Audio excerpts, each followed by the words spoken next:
Oh, man, I hate Mondays. Nah, man, it's Tuesday. Wait. What day is it? You know what day it is. Tuesday. Brewsday Tuesday. Oh, fuck yeah! It's time for Brewsday Tuesday, brought to you by the Cellar and Six Pack Store. Here is Drez and Huck. Having trouble with that there? There it is. Having a little trouble? There it is. It is Brewsday Tuesday, brought to you by the Cellar Restaurant and Six Pack Store, right there in the heart of downtown Blacksburg. Huck, You like the Cellar, don't you? I do like the Cellar. I like to eat there and drink there. Well, they do have a good beer selection, but these beers did not come from the I Cellar. think not. No, these beers came from afar. I made a trip to Cancun, my first trip to Mexico. And I figured I got to bring back some beer to drink on the show, Huck. So first thing we're going to try is what I'm assuming is sort of their version of Budweiser. Bud Light, Bud Heavy, Budweiser. Because these just look like, you got the red, you got the blue of heavy and light. It's called Tecate, I believe. Tecate. That seems right. It's got a little ego. I will give them props. I don't have high hopes for this beer rating-wise, but I do like how there's a little, you notice on the tab, there's like the little bird eagle, like on the actual tab. That's kind of cool. T. It's got a T. That's their thing. Yeah. And so mine has a lion on it. Yeah, mine has a line on it too. Like I was confused at the store because I saw some of these. I was like, oh, I got to get whatever the one with the line, and then I noticed, oh, it's the same thing, just whatever's on the back. Tecate Pal Norte or something. Let's see. I don't know what that means. But coming in, I got the light. I popped the blue one. Coming in at a whopping 3.9% ABV. That might be pushing like a record of like a low, an ABV low for us. What does this one say? I did not see the ABV. It's on there right underneath. I think it said 4.5. 4.5. All right, that's a little better. Yeah. So yeah, I although I did notice when I went to pull up this Tecate on Untapped, I've had it before. Oh yeah, I think I have too. I tried it at the Sharky's in Radford. They got a pretty good beer selection over there. Like cycle through beers, they got a little variety, including some beers from a foreign land, which obviously it's got Mexican writing and stuff. I didn't actually see where it was made. So this is I'm trying to Monterey, Montezuma. Alfonso. Yeah, this one's I don't know. I can't even really read it to figure it out. But either way, it's probably not brewed in Cancun, but that's where it was purchased. That's where a lot of it, I would assume, gets consumed as well. Yeah, Alfonso Nays, whatever that is, but it's in Mexico, I think. So this beer is named after a music festival. Oh, is it really? Yes, it is. You're talking about the thing that's on the back? Yeah, like this is. I can't get a translation talking about this on this line? page. Yeah, so that's. It's not named the Tecate, isn't it? That's just. No, the Tecate is. This is just an advertisement. Yeah, it's an advertisement for a music festival. Well, what's up with the music festival? I don't know. I can't. Who's playing? It's all in Espanol. Oh yeah, I guess that's hard. It's loading pretty darn slow.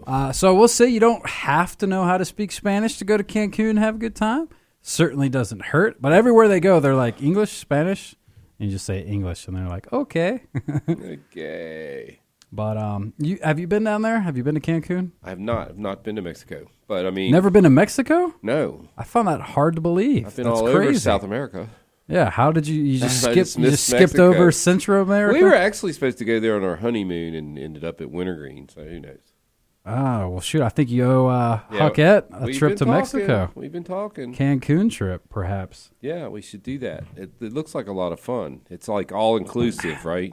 Well, it depends on where you go. Okay. The places, we actually stayed at two different places, and neither were all-inclusive. But I think that's almost better that way because if you do the all-inclusive thing, then you feel like you got to be really drunk the whole time. Well, not only that, but like you're just stuck at that resort because you're not going to want to go out somewhere else to eat because then it's like you're because your food's all inclusive. You paid you already paid for that food, so then you're just paying more on top of it. When you're on the cruise, you're like eating like the buffet twice because it's just so good. Well, yeah, on a cruise that makes more sense, to do an all inclusive thing on a cruise, in my opinion. But I didn't want to get pigeonholed to being stuck in one place, and I'm glad we didn't because the second place that we stayed was definitely more of the party kind of place, and they do have all inclusive. Like as soon as you check in, they have different colored wristbands. They hit us with the blue wristband, which means. But I saw some green wristbands, some white. I don't even know what they all meant, but I'm sure some of them were all inclusive. Like when you're trying to get to the VIP section at a concert, and you got the wrong wristband. Got the wrong wristband. So were there breweries there? If there were, I didn't find them. I didn't find them. I mean, we stayed at the first resort. We didn't leave because it was super nice and like more chill, more zen, if you will. Sort of had like almost like Asian influences. And then, but the other one, was right there on the Strip. So was there a bar in your resort? Did they have taps? I'd say. Well, I mean, like at all of them, there's bars everywhere. But for the most part, though, I didn't check out the beer scene a whole lot. Yeah. I was in that sort of, margarita. Oh, yeah. You were in margarita. A drink with an umbrella to sip on the beach, kind of a vibe. Well, then you can't write this off, as a trip to do, research for Brewsday Tuesday. Then we're going to disallow that write-off. Okay. I'm telling the accountants tomorrow. I'm sure I didn't hit whatever the the minimum. The minimum, $24,000 or whatever it is. I don't know, but yeah, I mean, it was a pretty good time, and in fact, I can delve more into it if you got some Cancun questions here in a little bit. But I might as well go ahead and untap these beers.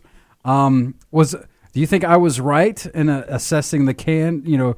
Judging a beer by its label and so you say this is the Budweiser, right? That's kind of the Bud Heavy. This is kind of the Bud Light. Okay, so this is from what I figured. Now I know it's Central America, but this really confirms my belief that most of your Budweiser style beers south of the border, all the way to South America, are a little bit thicker.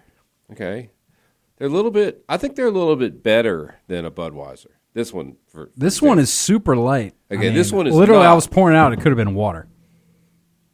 That was my expectation on this beer, but I'm finding it to be a little thicker than I expected. It doesn't have any flavor. I mean, Zippo, Zappo. I can just barely tell it's a beer. But that being said, it's drinkable. You could probably throw a lot of these back by the endless horizon pool while you're sitting on your balcony. No doubt. I'm going to give it 3.5. It's not too bad. It's not horrible. Yeah. Okay, that's kind of better than expected. That's about where my head's at with this one. Super. I mean, this is the Tecate Light at 3.9%, and it certainly is super light. I mean, as I was pouring it, I was like, "Is this water in a can?" It does have, very little lacing. It's what you would expect. Super light, goes down easy. Yeah. I mean, you feel like you're getting hydrated over here for sure. I'm already done with mine. But yeah, like you said, flavor-wise, nothing there. It's a beer just to be a beer. So for that, I can't give it. I'm in the 3 range. I might bump it up a little bit for the unique factor that it is foreign and came from Cancun and stuff. So I'll give it a 3.25. But this beer is not fantastic. There you go. All right. So here's what we'll do. We'll take a quick break. We'll play a tune. Or play something Mexican, right? I don't know if I have any Mexican rock. I don't know. I didn't think about the tune factor here. Usually we try and usually we think of it on the spot. I don't know. There's got to be California though. You're kind of like Southern California. There's got to be at least a song. Monterey. There's got to be a song that like at least has a beginning count that's like in Spanish or something. There you go. Well, we could play some Santana. What's that? Is that you too? Doesn't he say like unos, dos, tres? Oh, he does have one song he sings. I don't know if I want to play that one. They're probably all 20 minutes. I know there's an Offspring one that starts with a count like that too. Uno, dos, tres, cuatro, better hurry up and find it. Pretty fly for a white guy. We'll do that. All right. All right. A little Offspring, and we'll come back and we'll drink some more beers from Cancun right here. Of course we will. On a Brewsday Tuesday. 105.3 The Bear. Stick around.